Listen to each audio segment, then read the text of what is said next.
This is okay. Some of them are listed. A simple and straightforward answer to this argument is that this issue, that the issue of dumping of documents on court, which expression in any case suggests that the documents so dumped are already in evidence before the court, only goes to the weight to be attached to the documents by the court. On this reasoning, this ground of the objection is rejected and overruled. Then also there is allegation that some documents tendered were either made during pendency of this proceeding, in anticipation of it by interested parties. I think we've done a little consideration of this earlier. So we'll go to number 3.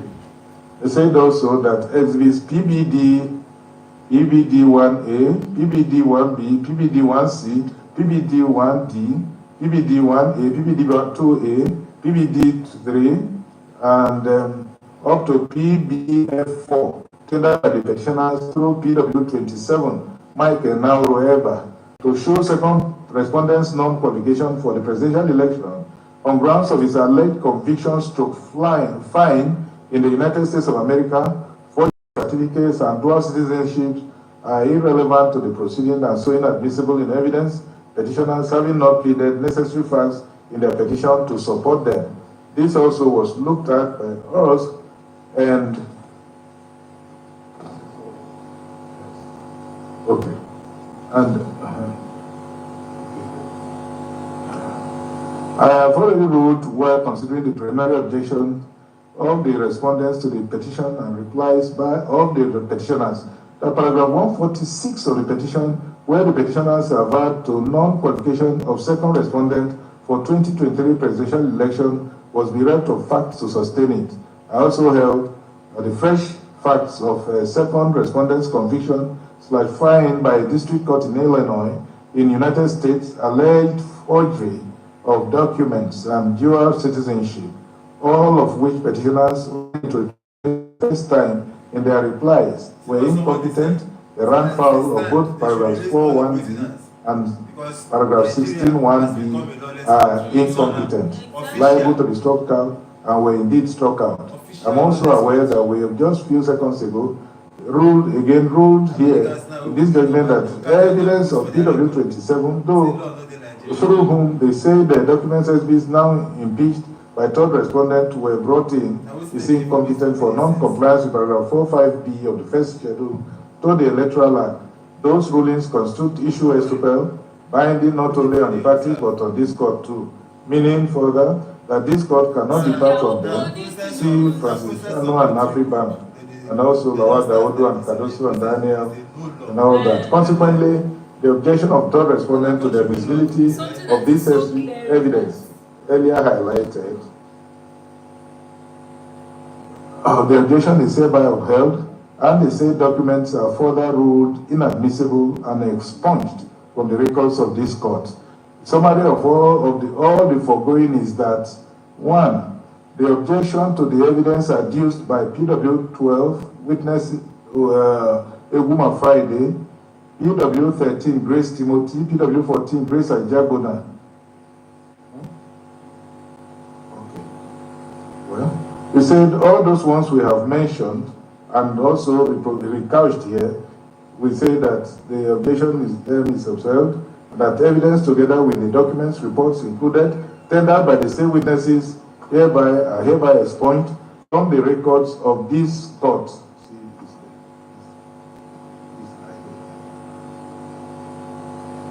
Secondly, the objection of respondents to exhibits PAH1, PAH2, PAH3, PAH4 made by Mr. Samuel Odunton, PW21, and exhibits PAR1A to F made by Mr. Hitler Wangwala, PW26, is also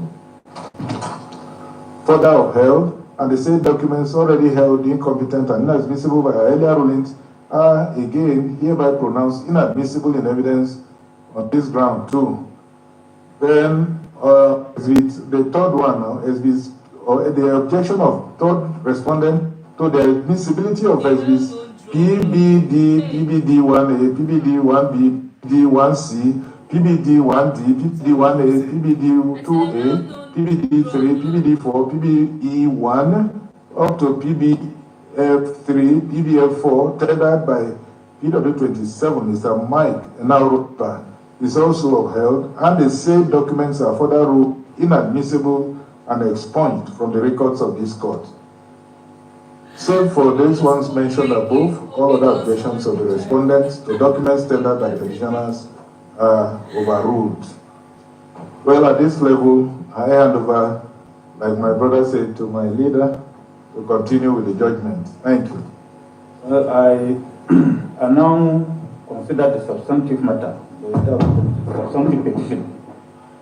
However, I wish to state that despite our conclusions above on the objections raised by respondents to documents tendered by the petitioner, I am still reminded to evaluate evidence adduced and consider merits of the petition.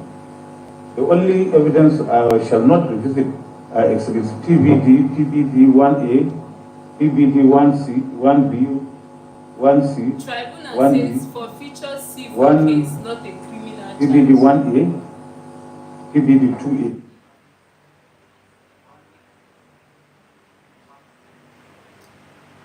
What's wrong? 6 PBF 1, 2, 3, 4, and 4 relating to second respondent alleged non-qualification that were tendered by PW 27.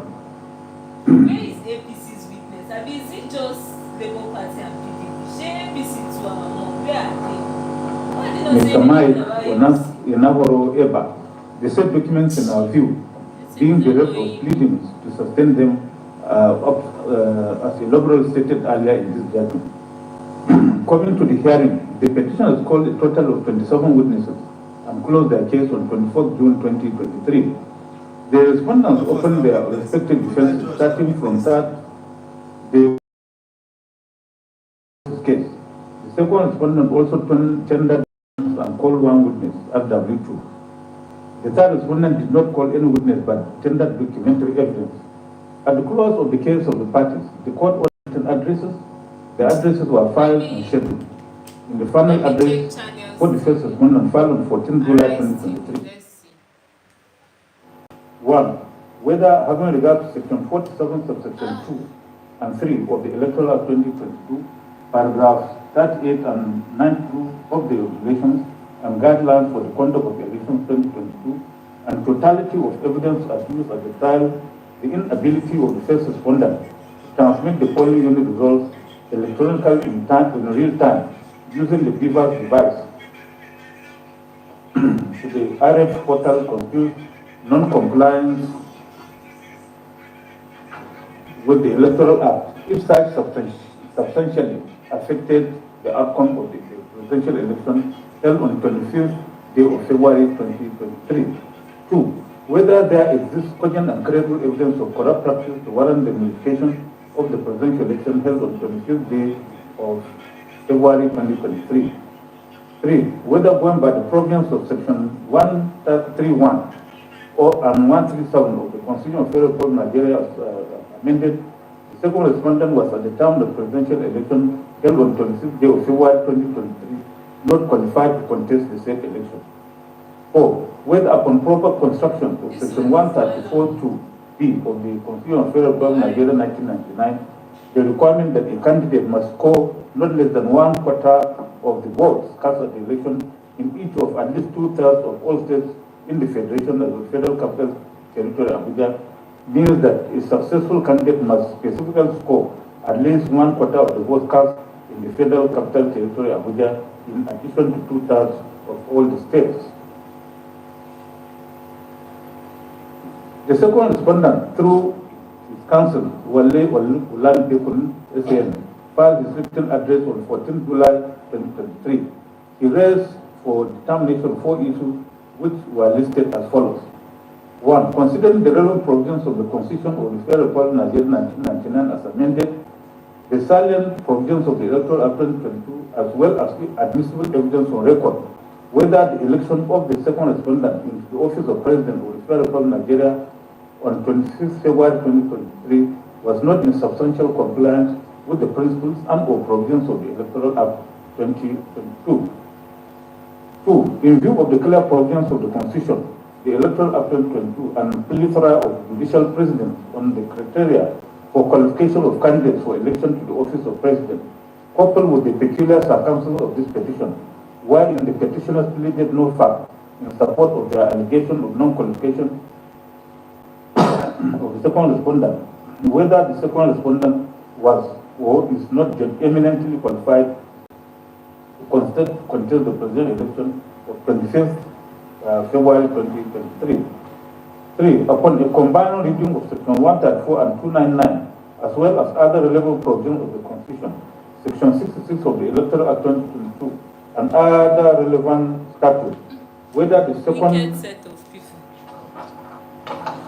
respondent has not satisfied the necessary constitutional and statutory requirements to be declared winner of the presidential election of 26 February 2023 and returned as president of the Federal Republic of Nigeria. 4. Considering the constitution of the petition and the charged evidence adduced,